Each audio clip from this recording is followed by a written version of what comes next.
მოგესალმებით მეგობრებო, China Cars Strategy, მე მქვია ირაკლი და დღეს არის ჩვენთვის განსაკუთრებული დღე. რატომ არის ეს დღეს განსაკუთრებული? იმიტომ რომ დღეს ვიღებთ ავტომიმოხილვას საქართველოში. ადრე იძულებულები ვიყავით გადაგვეღო ყველაფერი ჩინეთში, იმიტომ რომ საქართველოში არ იყო ესეთი რაოდენობის ავტომობილები, არ იყო ესეთი ავტომობილები, როგორიც ახლა აგვიდგას ჩვენ, მაგრამ ნახევარი წელია უკვე ვიღებთ, ვმუშაობთ, ჩამოყავს ავტომობილები, მომრავლდა ეს ავტომობილები საქართველოში და უკვე გვაქვს იმის საშუალება, რომ გადავიღოთ აქ მიმოხილვები და გაჩვენოთ თქვენ თუ რა არის კარგი და რა არის ცუდი ჩინურ ავტომობილებში. მადლობა მინდა მოგიხადოთ მაყურებლებო. იმისთვის რომ გამოწერილი გაქვთ ჩვენი არხი, იმისთვის რომ გვისმოვთ ლაიქებს, შეკითხვებს, კომენტარებს, ეს გვეხმარება ჩვენ იმაში რომ გავარკვიოთ რას მივაქციოთ უფრო მეტი ყურადღება, რაზე გავამახვილოთ ყურადღება, რა უფრო გაინტერესებთ, როგორ განვაგრძოთ ჩვენი გადაღებები და გავხადოთ თქვენთვის უფრო საინტერესო. განსაკუთრებული მადლობა კიდე მინდა მოუხადო ჩვენს კლიენტებს, რომლებიც გვენდობიან, გვიკვეთავენ ავტომობილებს და ამასობაში გვაძლევენ, გვათხოვებენ ამ ავტომობილს იმისთვის, რომ გადავიღოთ ავტომიმოხილვები უკვე საქართველოში. მათ შორის მთავარი დიზაინერი არის ერთს ესმის კომპიუტერი, მეორეს ესმის სავალი ნაწილი და ასე შემდეგ. ჩვეულებრივი მკვლელი ვარ, რომელსაც არასდროს არ მოსწონდა ეს ელექტრომობილები, მაგრამ Tesla Model 3-ზე და Tesla Model Y-ზე რო ვამბობთ, რომ Tesla-ებსო კარგი ელემენტები დაუყენებთ.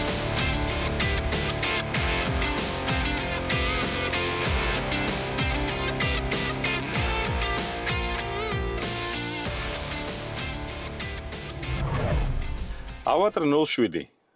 ვიცით, Avatar 07 არსებობს რამოდენიმე ვარიანტი. ეს არის ჰიბრიდულები, რომელსაც ქვია extended range და ეს არის სრულიად ელექტროები. სრულიად ელექტროებიც და ჰიბრიდულებიც არსებობს როგორც ერთმოტორიანი, უკანაწამყვანი, ასევე 4x4-ზე. ეხლა შევიდეთ ცოტა ტექნიკურ მახასიათებლებში. ესე იგი, ჰიბრიდული ვერსიიდან დავიწყოთ. ჰიბრიდული ვერსია ერთმოტორიანი, ერთ ელექტრომოტორიანი. სრულიად ჯამში მისი ცხენის ძალები არის 314. აქედან 156 ცხენის ძალა აქვს ბენზინის მოტორს, ხოლო 158 ცხენის ძალა აქვს ელექტრომოტორს. აი სრული დამოხტვით და სრული სავსე ავზით ეს ავტომობილი გაივლის 1100 კილომეტრს. მისი ელემენტი არის 39.05 კილოვატ-საათის ოდენობის, ხოლო ელექტრო რეჟიმში გაივლის 230 კილომეტრს. რაც ეხება 4x4-ზე, ჰიბრიდული 4x4-ზე. მას უკვე აქვს ორი ელექტრომოტორი და ჯამში 492 ცხენის ძალა. ისევ და ისევ ავტომობილი გაივლის 1100 კილომეტრს დამოხტვით და სავსე ავზით. ხოლო მხოლოდ ელექტრო რეჟიმში 220 კილომეტრს. ეს რაც ეხებოდა ჰიბრიდულ ვერსიას, extended range-ს. ეხლა რაც ეხება სრულიად ელექტრო ვერსიას. უკანაწამყვანით 353 ცხენის ძალა ერთი მოტორით და 4x4-ზე 598 ცხენის ძალა. ამ შემთხვევაში, როდესაც სრული ელექტროა, ელემენტი აქვს უკვე 82.2 კილოვატ-საათის ოდენობის და ერთი მოტორით გაივლის 650 კილომეტრს, ხოლო ორი მოტორით 610 კილომეტრს. ეხლა გადავიდეთ ყველაზე საინტერესო ფასებზე. საქართველოში ჰიბრიდული ვერსიას ფასი დაიწყება $31,000-დან, ხოლო სრულიად ელექტრონულის ფასი დაიწყება $41,500-დან. მეგობრებო, დღეს მიმოხილვაში ვყავს ავტომობილი, რომელსაც ქვია Avatar 07. საქართველოში ამ ბრენდის ავტომობილები უკვე არსებობს, ეს არის Avatar 11, Avatar 12, ეს კი არის Avatar 07, ეს არის პირველი ავტომობილი საქართველოში. კიდევ არსებობს Avatar 06, შეიძლება ისდაგვარათ ამის შესახებაც 06-ის შესახებ გადავიღებთ მიმოხილვას და გაჩვენებთ თუ რა არის. ეხლა კი Avatar 07. რა არის Avatar 07? Avatar 07 გამოვიდა 2018 წელს. ეს არის სამი უდიდესი ბრენდის კოლაბორაცია. ჩინეთში კოლაბორაციები ძალიან ასე ვთქვათ მიღებული პრაქტიკაა. სხვა და სხვა მწარმოებელი კომპანიები, სხვადასხვა ტექნიკურად მწარმოებელი კომპანიები, ზოგი უშვებს IT ტექნოლოგიებს, ზოგი უშვებს ავტომობილებს, ზოგი უშვებს ელემენტებს, ერთიანდებიან ხოლმე და თავისი აზრით ამ გაერთიანებას მოყვება იდეალური პროდუქტის შექმნა. ერთს ესმის კომპიუტერი, მეორეს ესმის სავალი ნაწილი და ასე შემდეგ. ესენი ყველანი ერთიანდებიან და უშვებენ ავტომობილს. ეს არის ავატრ 07. დღეს განვიხილავთ ამ ავტომობილს და ამ სამი კომპანიის შესახებ, რაც ეხება სამი კომპანია არ მithქვია, სამი კომპანია ეს არის Changani, ეს არის Katli და ეს არის Huawei. ეხლა კი ორიოდე სიტყვით აგიხსნით, რა დგას ამ კომპანიების უკან. რა არის Huawei, რა არის Katli და რა არის Changani. კომპანია Changani. Changani უშვებს ამ ავტომობილს. ტექნიკურად Changani-ის მიერ არის ეს ავტომობილი შექმნილი. Changani არის ერთ-ერთი უდიდესი ბრენდი, 30 წელიწადზე მეტია უკვე ჩინურ ბაზარზე იმყოფება. გამოცდილი ავტობრენდია. ამასობაში მეორე კომპანია Katli. კომპანია Katli უშვებს ელემენტებს. იმ ავტომობილებზე, რომლებიც ჩვენ დღეს მიგვაჩნია, რომ კარგი ელემენტები უყენია, უმეტეს შემთხვევაში აყენია Katli-ის ელემენტი. 2020 წლიდან Tesla Model 3-ზე და Tesla Model Y-ზე, რო ვამბობთ, რომ Tesla-ებსო კარგი ელემენტები დაუყენესო, ეს არის Katli-ის ელემენტები. Katli-ის ელემენტები ყენდება BMW-ზე, Mercedes-ზე, Ford-ზე, Toyota-ზე, Honda-ზე, რა ვიცი, Peugeot-ზე, უამრავ ბრენდზე ყენდება ეს ელემენტები. ეს არის ძალიან მაგარი და ალბათ ნომერი 1 კომპანია, ვინც უშვებს ელემენტებს ავტომობილებისთვის. ეს კომპანია Katli. ეხლა კი კომპანია Huawei. Huawei-მ ამ ავტომობილში ძალიან ბევრი რაღაცა გააკეთა. ეს არის IT გიგანტი. ბევრი ელექტრო გადაწყვეტილება ამ ავტომობილში არის გაკეთებული Huawei-ის მიერ. Huawei იმ დონეზე შეტოპა ავტობიზნესში, რომ 2023 წელს დაარსა ალიანსი სახელად HIMA. ალიანსი HIMA მოიცავს 4 პრემიალურ ბრენდს. ამის შესახებ ჩვენ გადავიღებთ ცალკე გადაცემას და მოგიყვებით თუ რას ნიშნავს ეს ალიანსი HIMA და ყველაფერს ამის შესახებ მოგიყვებით. ხოლო თვითონ ავატრის დიზაინი არის შექმნილი ევროპელი დიზაინერების მიერ. მათ შორის მთავარი დიზაინერი არის ადამიანი ირანელი წარმოშობით Nader Faghizadeh, ესე ქვია ამ ადამიანს, რომელიც 17 წელიწადზე მეტი მუშაობდა BMW-ში. გამოუშვა ისეთი ავტომობილები, როგორიც არის G სერიის მე-7 სერია, მე-3 სერია, კიდევ ძალიან ბევრი უამრავი ავტომობილი წარმოგიდგენიათ 17 წელი ხატავდა და ქმნიდა დიზაინს BMW-ისთვის. ეხლა კი გადავიდა ამ კომპანიაში და ქმნის ავტომობილებს, რომელსაც ქვია სახელად ავატრი. გადავიდეთ მართვაზე.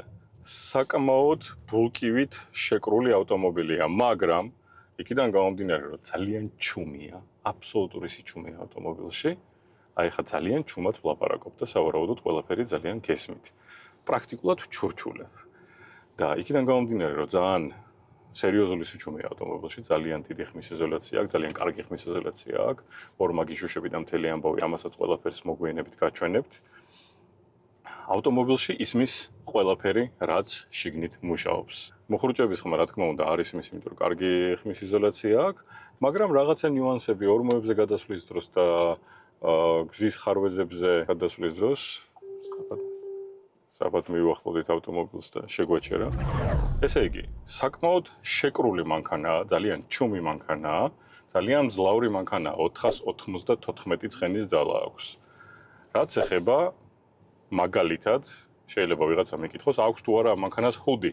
ჰუდი არის head-up display, რომელიც პროექციას აკეთებს საქარე მინაზე რაღაც კონკრეტული ინფორმაციის. ამ ავტომობილს არ აქვს ჰუდი და არც ერთ კომპლექტაციაში არც ექნება. რატო? იმიტომ რომ გადაწყვიტეს, რომ გააკეთონ ასე ვთქვათ, ორსართულიანი ეკრანი, ერთი დიდი მონიტორი მაგ წინ და შემდეგ მოგვიანებით გაჩვენებთ, ეს არის ცხვირწინ საქარემინის ქვეშ არის დიდი გრძელი უზარმაზარი მონიტორი, სადაც მიჩვენებს აბსოლუტურად ყველაფერს, ნებისმიერ ინფორმაციას. ლიდარიც ამას ყველაფერს მიჩვენებს. რა მანქანა მოდის, მანქანის ტიპებსაც მიჩვენებს, ანუ დიდი მანქანა მოდის, SUV, GP მოდის, სედანი, კუპე, ამას ყველაფერს მიჩვენებს ეკრანზე. ადამიანი, ხალხი, ბარიერი, ყველაფერს. საკმაოდ კომფორტულია და არ მჭირდება head-up display, პირდაპირ ცურწინა მაქვს ეს ყველაფერი. თვალი როგორც ასეთი არ მჭირდება თვალის ქვევით ჩაწევა ბევრად იმისთვის რომ მაგალითად გზას ვერ ხედავდე და უყურო ეკრანს. პრინციპში მე რომ მკითხოთ უმეტეს შემთხვევაში ეხლა მე უყურებ ეკრანს, იმიტომ რომ რაც ხდება ქუჩაში ჩემს ირგვლივ ყველაფერს კიდევ უფრო მეტად ვხედავ მე ეკრანზე, ვიდრე ვხედავ ვიზუალურად ჩემი თვალებით, იმიტომ რომ ლიდარს უფრო მეტი საშუალება აქვს, რომ უფრო შორს დაინახოს და ყველაფერი დამიხატოს ეს ეკრანზე. რა თქმა უნდა, შეჩვევის ამბავია ესეც. მართკუთხედი საჭე. ბევრს გონია, რომ საკმაოდ მოუხერხებელი საჭე იქნება და ზოგიერთი დამჯდარა ამ ავტომობილზე და უთქვია, რომ იცით, როგორ დავატრიალო ეს საჭე ერთი ხელით. თავისუფლად შეგიძლიათ ეს საჭე დაატრიალოთ ერთი ხელით, ერთი ნიუანსის გარდა. უნდა მოკიდოთ გვერდიდან. იმიტომ რომ თუ მოკიდებთ შუაში, როგორც შეჩვეული ვარ, ეს ზევიდან დავადებ, ტრიალის დროს გამოდებთ ღილაკებს და რაღაც ფუნქციები შეიცვლება, ხმას მოუმატებს და ასე შემდეგ. თუ გავითვალისწინებთ იმას, რომ ამ მანქანას საკმაოდ კარგი ხმა აქვს, აუდიო სისტემა უყენია, მერიდიანის და 25 დინამიკი აყენია ავტომობილში. რა თქმა უნდა, ეს არ არის ლისან L9, სადაც 25 კი არა, ბევრად უფრო მეტი დინამიკია, მაგრამ მაინც ესეთი ზომის ავტომობილისთვის საკმაოდ კარგი ხარისხია. და რაოდენობაც რა თქმა უნდა ყოფნის. შემდეგ ავტოპილოტი. რა ვთქვათ ახლა ავტოპილოტზე? ჩინელებმა გადაწყვიტეს, რომ თუ გინდათ ავტოპილოტით სარგებლობა, აი, სხვათა შორის ახლა შევწდები, ოდნავ გადავედი ზოლზე, რულმა ეგრევე ხელზე მომცა ვიბრაცია და გამაფრთხილა, ეკრანზე დამიხატა, რომ ზოლს ფორბალით შევეხე და გაასწორე ავტომობილიო. თან მეხმარება გასწორებაში თვითონაც. ხო, ლიდარი, ავტოპილოტი და ასე შემდეგ. ინტელექტუალური მართვის სისტემა. ჩინელებმა გადაწყვიტეს, რომ თუ გინდათ ავტოპილოტის სარგებლობა, გამოყენება, მაშინ უნდა გაიაროთ პატარა, ასე ვთქვათ, ალბათ გამოცდა დავარქვათ ამას ყველაფერს. ესე იგი, ჩაირთვება ვიდეო, სანამ აქტივაციას გავუკეთებთ, ანუ ამ ინტელექტუალური მართვის სისტემას, ავტოპილოტს, რასაც ვეძახით. ჩართავთ ვიდეოს. ეს ვიდეო მინიმუმ 23-25 წუთი უნდა უყუროთ, ვერ გადაახოთ, ვერ გამორთავთ, ვერაფერს ვერ უზავთ. ამ ვიდეოს უნდა უყუროთ თავიდან ბოლომდე. ეს არის სასწავლო ვიდეო. ამ ვიდეოს რო უყურებთ, შემდეგ დაგისვავთ მანქანა 24 შეკითხვას, რომელსაც უნდა გასცეთ პასუხი. როდესაც გასცემთ ამ 24 შეკითხვას პასუხს, ავტომობილმა იცის, რომ თქვენ ვიდეოს უყურეთ, მომზადებული ხართ იმისთვის, რომ ავტოპილოტით იაროთ და ყველაფერი, შემდეგ მოხდება აქტივაცია ავტოპილოტის და შეგეძლებათ გამოყენება. აი ესე გადაწყვიტეს, რომ ესე იგი უბრალოდ ადამიანს, რომელიც დაждდა საჭესთან და აროზოს არ გამოუყენებია ავტოპილოტი, ვერ გააკეთებს ამის აქტივაცია, სანამ არ გაიარა ეგრეთ წოდებული ტესტი. რომ მართლა ყველაფერი ესმის რა ხდება შიგნით, როგორ იაროს და როგორ მოიქცეს. ძალიან ჩუმი ავტომობილია. ყველაზე დიდი ხმა ამჟამად ავტომობილს აქვს კლიმატ კონტროლის სისტემის. აი ახლა მე გავთიშავ კლიმატ კონტროლის სისტემას და აბსოლუტური სიჩუმეა. ორმაგი შუშები. უბრალოდ ორმაგი შუშები კი არა, ეს პრიუსის ინდივიდუალური კომპლექტაცია არ გეგონოთ. მე მგონი 9 სანტიმეტრზე უფრო მეტია, რომ უყურებ ამ ორმაგ შუშებს. ყველაფერს შეჩვევა უნდა. ამ მანქანაში გვაქვს სარკეები, ეს არ არის კომპლექტაცია, რომელშიც დამატებითი ოფცია არ არის დაყენებული. დამატებით ოფციაში გულისხმობ, რომ ჩემ ცხვირწინ რო არის დიდი გრძელი ეკრანი, რომელსაც მე მეორე სართულს ვეძახი, გვერდებზე არის უბრალოდ შავი პლასმასის პანელი. ამ შავი პლასმასის პანელის მაგივრად შეიძლება ყოფილიყო კიდევ დამატებითი ეკრანები მარჯვნივ და მარცხნივ. ამ შემთხვევაში მანქანას არ ექნებოდა ავტომობილს არ ექნებოდა სარკეები და სარკეების მაგივრად ექნებოდა ესეთი პატარა წვრილი ყურები, რომელშიც კამერა აყენია.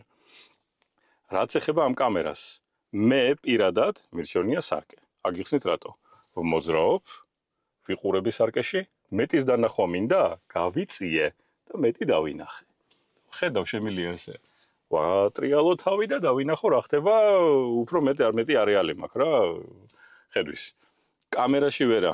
კამერა როგორც არის დაფიქსირებული სტატიკურად, კი რა თქმა უნდა, საკმაოდ ფართე კუთხე აქვს, მაგრამ ისევ და ისევ ვერაფერ ზედმეტს რაც არ უნდა ატრიალოს თავი, მაინც ხედავთ მარტო ის, რაც არის კამერაში. ბევრი ადარებს და ამბობს, რომ ეს ავტომობილი არის Nissan L6-ის კონკურენტი. მაგრამ მინდა გითხრათ, რომ მე მაგალითად ამ ავტომობილს Nissan L6-ის კონკურენტს ვერ დაუძახებ ვერაფრით. იმიტომ რომ აბსოლუტურად სულ სხვა ავტომობილია. ჩემთვის ალბათ უფრო სათამაშო ავტომობილია, გასართობი ავტომობილია. ფასის კატეგორია თითქმის ერთი და იგივეა, რაც L6 ასევე ამ ავტომობილს. ეს არის ულტრა კომპლექტაციაში 420 წამყვანით და ასე შემდეგ, მაგრამ Nissan-ი არის უფრო დიდი, უფრო SUV-ა, ჩვენებურად როგორც ეძახით, უფრო დიდი ჯიპია, უფრო კომფორტული, უფრო რბილი. ეს უფრო არის მიახლოებით Porsche Macan-ის ზომა და ალბათ შეგრძნებები ტარებისგან უფრო Macan-ის აქვს. ძალიან სასაცილო არა, მაგრამ ესეთი სათამაშო ფუნქცია აქვს ამ ავტომობილს შიგნით. ეხლა მე შევდივარ ხმის რეჟიმებში და შემიძლია ამოვირჩიო ძრავის ხმა. ანუ თვითონ ორიგინალში ეს გენერატორი, რომელიც მუშაობს, სადღაცას ისმის. ანუ მე ვგრძნობ, რომ ძრავი მუშაობს, ვგრძნობ არა უფრო ნაკლებად, უფრო მესმის. რომ ძრავი წინ მუშაობს, ეს ძრავი, როგორც ვიცით, უბრალოდ გენერატორია, რომელიც ელექტროენერგიას იძლევა, მაგრამ არ მინდა ვთქვათ რა, ელექტრომობილის რეჟიმით სიარული და შეჩვეული ვარ, ჩვეულებრივი მძღოლი ვარ, რომელსაც არასდროს არ მოსწონდა ეს ელექტრომობილები, მაგრამ ტექნოლოგია ვითარდება. 21 საუკუნეა, ბევრი ელექტრომობილებია, ყველაფერი და ვერ ვეგუები მაგალითად. მე კი ვეგუები, მაგრამ არსებობს მძღოლები, რომელიც ვერ ეგუებიან იმას, რომ ავტომობილში არ არის ხმა. აქ ჩვენ გვაქვს ხმის იმიტაცია.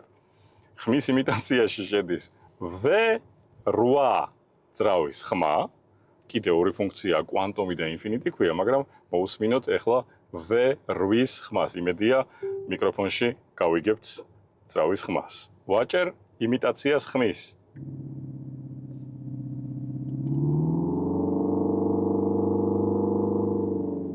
ეს არის V8-ის ხმა. ეს გარეთ არ ისმის არაფერი, ეს მხოლოდ შიგნით დინამიკებში ისმის.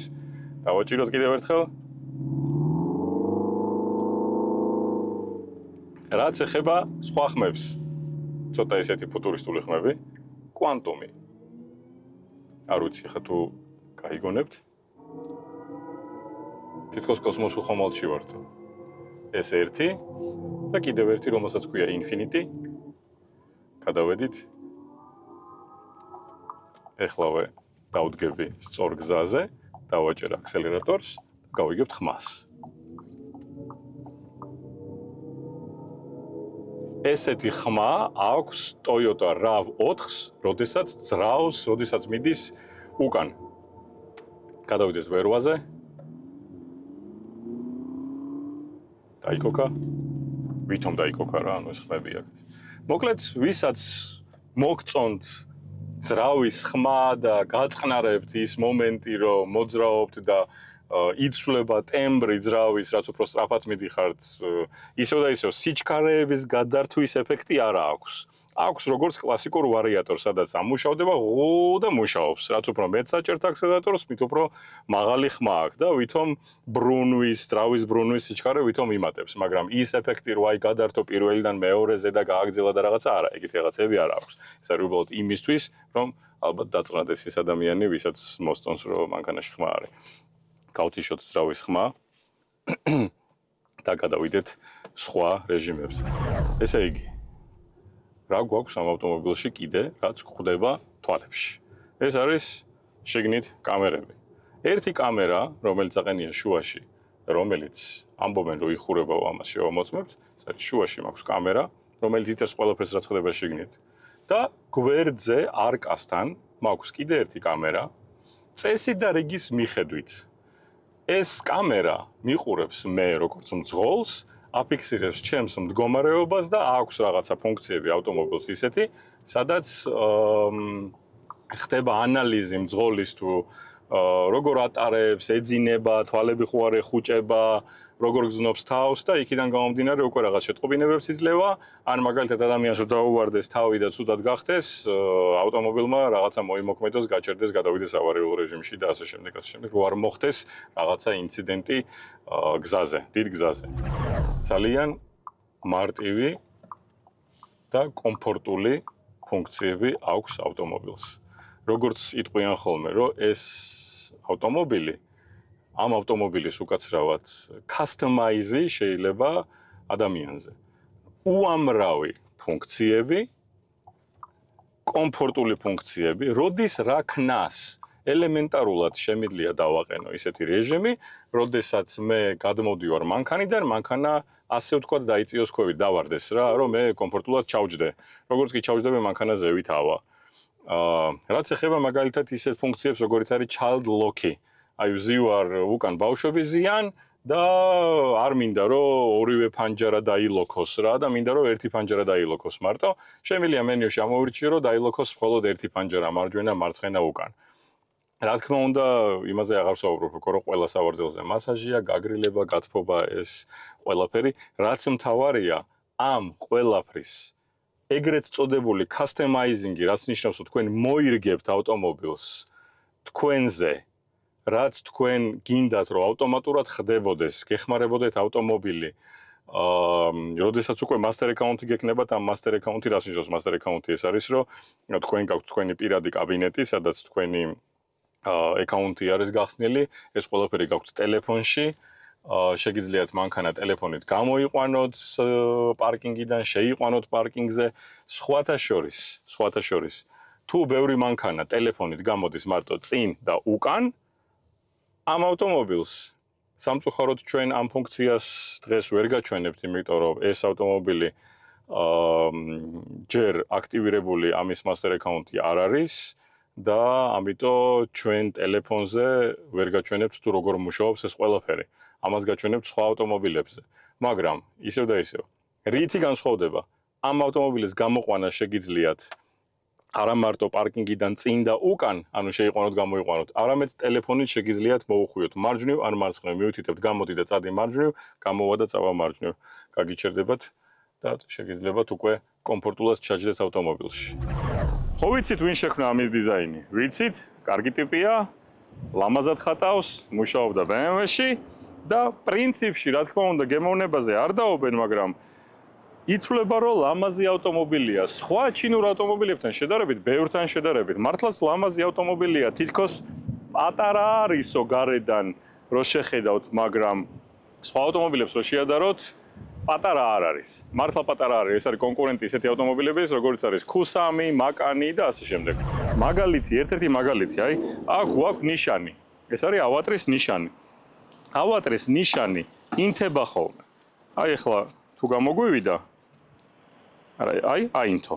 ეს აინთო იმიტომ კი არა, რომ ქვევიდან ანათებს, იმიტომ რომ ეს მთლიანად ნატურაა ესეთი ფორმის და ინთება. აღჭურვილია ძალიან დიდი რაოდენობის კამერებით მე რომ მკითხოთ. რატო? სულ უყენია 10 კამერა გარედან, 2 კამერა შიგნით. ყველაფერს აფიქსირებს. მანქანაში შეგიძლიათ ჩადოთ SD ბარათი და ყველაფერს ჩაიწერს, რა ხდება, ვინ მიუახლოვდა, ასე ვთქვათ, ვიდეო რეგისტრატორი არის, DVR არის შიგნით ამ ავტომობილში და ყველაფერს იწერს. გავაგრძელოთ, ახლა გამოვიდეთ აქეთ. საკმაოდ დიდი დისკები, რომელიც უფრო დახურულია ვიდრე ღია. პატარა ესეთი ნახრეტებივით აქვს, რაც პრინციპში ცუდი არ არის, იმიტომ რომ ზამთარში და ცუდა მინდში ნაკლები ნაგავი შევა შიგნით. ეს კომპლექტაცია კონკრეტულად არის კომპლექტაცია ულტრა და ამ ულტრას კომპლექტაციას უყენია 21-იანი დისკები.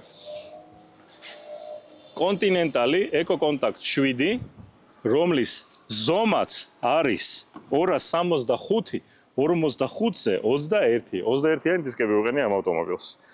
განვაგრძოთ, ესე იგი, როგორც ვთქვით, წინ კამერა აქვს. აქაც კამერაა. აქაც კამერაა. ამის ქვეშაც კამერაა. სახელურები ავტომატურად თვითონ გამოდის, როგორც კი მიუახლოვდებით ავტომობილს. გამოვიდა, მოკაჩავთ, გააღებთ. ამასობაში ავარიული გაღების სიცა აქვს. მიაჭერთ და გამოაღებთ უკვე ხელით თვითონ. მაგრამ რეალურად არ გჭირდებათ, როცა უახლოვებით ავტომობილს, ავტომობილი იღება. აქამდე ვამახვილებდი ყურადღებას ხმის იზოლაციაზე. აქ არის ძალიან სქელი ორმაგი შუშა. რეალურად სქელი ორმაგი შუშაა, ვიზუალურად ალბათ 5 მმ-ზე უფრო სქელი იქნება. ესეთი რაღაც. განვაგრძოთ შემდეგ. იქიდან გამომდინარე, რომ მანქანა ახალია, აბსოლუტურად ჯერ ცელოფნები არაფერი მოხსნილი არ აქვს. ეს თეთრი ნაწილი, ეს სინამდვილეში არის ფირი, რომელიც გადაკრულია, რომელსაც უკვე თავისი პატრონი მოხსნის და ამის ქვეშ არის პრიალა, შავი ფერის მასალა. ამასობაში კიდევ ერთი რაღაცა. შეიძლება ჩვენ გქონდეს ავტომობილი სარკეებით, შეიძლება სარკის მაგივრად იყოს ესეთი, ასე ვთქვათ, ყურივით არის, რომელშიც აყენია პატარა კამერა და შიგნით უკვე კამერა გამოდის ეკრანზე მარჯვნივ მარცხნივ. და კიდევ ერთი მნიშვნელოვანი მომენტი, ეს არის აი ეს ნაწილი ავტომობილის. აქ არის ეს ნაწილი ჩამოღრმავებული, წყალი აქ ჩადის, ნახრეტები აქ რო არ დადგეს და ჩავიდეს ქვევით. სინამდვილეში არსებობს დამატებითი ოფცია, სადაც ამ ადგილზე დგება როგორც ეძახიან welcome screen-ი რა, ანუ ეს არის დიდი მონიტორი, ამის მაგივრად იქნება ჩამდგარი დიდი მონიტორი, რომელზეც შეგიძლიათ გამოიყვანოთ გამოსახულება, ნაწერები, ანიმაცია, ყველაფერი შიგნიდან ეკრანზე დახატავთ რაღაცას, დაწერთ რაღაცას, გამოიყვანთ რაღაც ვიდეო რგოლს რაღაცას და ეს ყველაფერი გამოვა წინ, რისთვის არის გაკეთებული ალბათ გასართობად, მაგრამ წინ გაქვთ გარე მონიტორი. ну ესეც ხდება რა, ამ ავტომობილებს ესეთი ფუნქციები აქვს. ეხლა ავიღოთ, გავხსნათ ეს. ერთადერთი რა ვერ გავიგე, რატომ ამ ავტომობილს ძალიან ბევრი ფუნქცია აქვს, რაც მე მიმაჩნია არც თუ ისე მოსახერხებლად, ამას მოგიყვებით ინტერიერის როცა განვიხილავთ მაშინ, ყველაფერი კეთდება ეკრანიდან. საჭე, სარკე, უამრავი რაღაცა ფუნქციები, რაზეც შეიძლება მქონოდეს ღილაკი, კეთდება ეკრანიდან და უნდა ვეძებო, თუ ზეპირად არ ვიცი, ვნახო სად არის და ასე შემდეგ. მაგრამ ერთადერთი რაღაცა, აი Tesla-ს მაგალითად Model X აქვს ეკრანიდან დააჭირე, რახან ყველაფერი ეკრანიდან არის, ესეც ეკრანიდან უნდა იყოს, ხო? მაგრამ არა, ამ ავტომობილს აქვს მექანიკური გასაღები, ხუფის ავაღეთ და ალბათ ყველა ველოდებით, ხო, ეხლა აქ იქნება რაღაცა გენერატორი, ძრავი და ასე შემდეგ. არაფერი. აი ეს არის მთლიანად დაფარული, ამას მოგვიანებით ავხდით და გაჩვენებთ. აქ ჩანს პატარა ჩასასხამი სამუხრუჭა სითხისთვის და რაც მე ყველაზე მაგრად არ მომეწონა, ეს არის აი ეს პაწაწუნა რაღაცა. აი ამ პაწაწუნა რაღაცაში, აი რომ გახსნით. აი იქ სულ პაწაწუნა ნახრეთში უნდა ჩაასხათ შუშის გამწმენდის სითხე. იმ დონეზე პატარაა და იმ დონეზე პატარა ნახრეტია აქ, რომ ალბათ ბოთლი რო ჩააყუდოთ, შიგნით გადმოისხმება. ნელ-ნელა უნდა ასხათ ეს ყველაფერი. აი ეს არ მომეწონა. მოკლედ ეს არის ამ ავტომობილის ინტერიერი, უკაცრავად ექსტერიერი. ძალიან ლამაზი ფერია.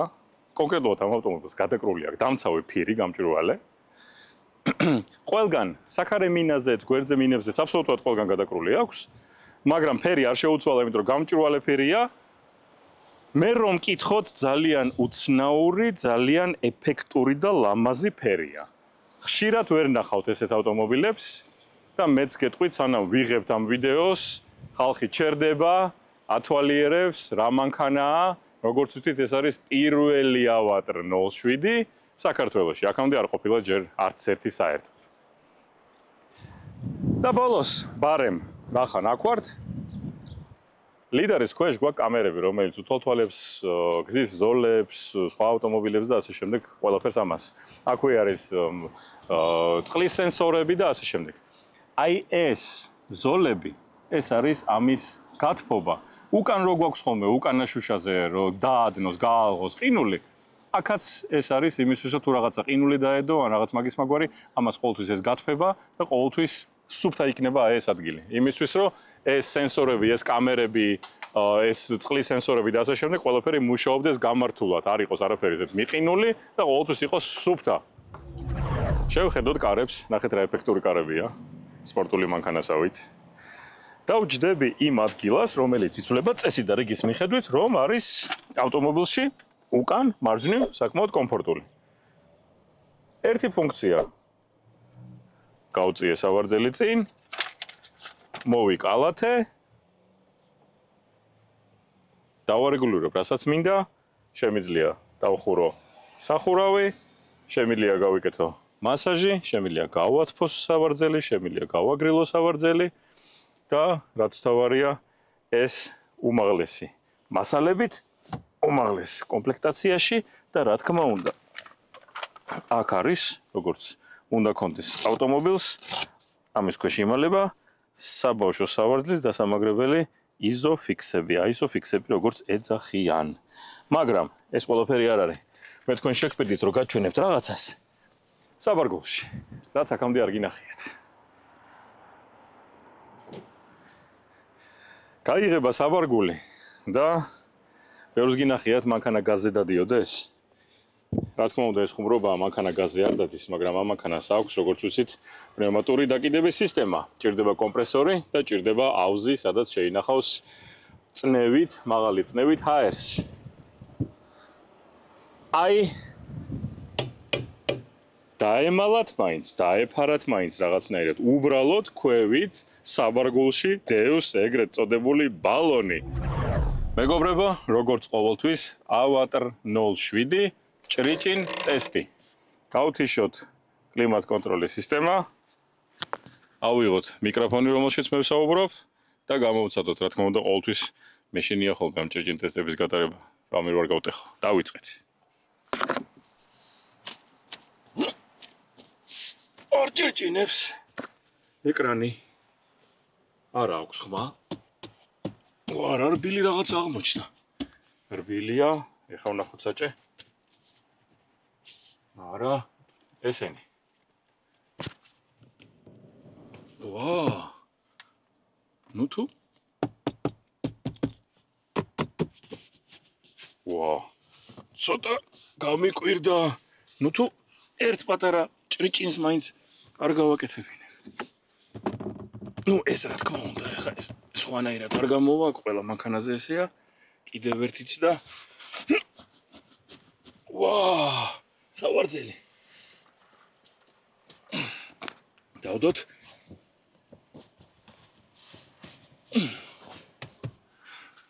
გაიდა. მართლა ვერაფერს. მოკლედ, გაიარა ჭრიჭინ ტესტი ამ მანქანას. გამოიწერეთ ჩვენი არხი, დაგვისვით ლაიქები, დაგვიკომენტარეთ, დაგვისვით შეკითხვები. დიდი მადლობა კიდევ ერთხელ ყველას.